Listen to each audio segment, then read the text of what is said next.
Hey everyone, and welcome back to another video. And in this video, I'm going to be going over Gusto payroll plans and pricing explained. Now, this video is going to be particularly useful for individuals who are wondering which Gusto payroll plan is right for them. And now this video is going to be short, sweet, and simple, guys. There's not going to be a lot of steps involved. Now, with Gusto payroll, they have three different plans. They have the Simple, Plus, and Premium plan.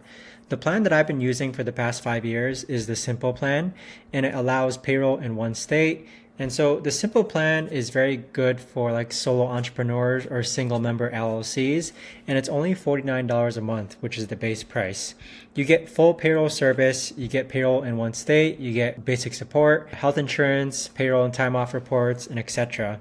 The really good thing about Gusto payroll is that no matter which plan that you end up getting, you basically have employees have access to all the different reports, W-2s, and 1099s that they need at the end of every year. Now, the Plus plan starts at $80 per month, and this is more particular for companies who have multiple employees from multiple states.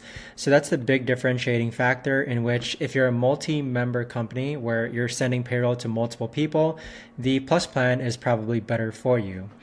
And then lastly, you have the Premium plan, which is good for payroll in multiple states, but you also get a lot of help from Gusto, meaning priority support and a dedicated customer success manager. Now, with the Premium plan, I find it really hard that you probably need this one. You probably only need the Plus plan or the Simple plan. And the two big differentiating factors is whether or not you run payroll from multiple states.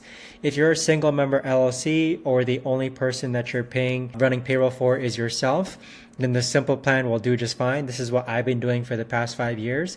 But if you're running payroll from multiple states, you have multiple employees from all around the US, then the Plus plan will probably be best for you. But I hope you found this video helpful, everyone. Thanks so much for watching, and I'll see you guys all in the next video.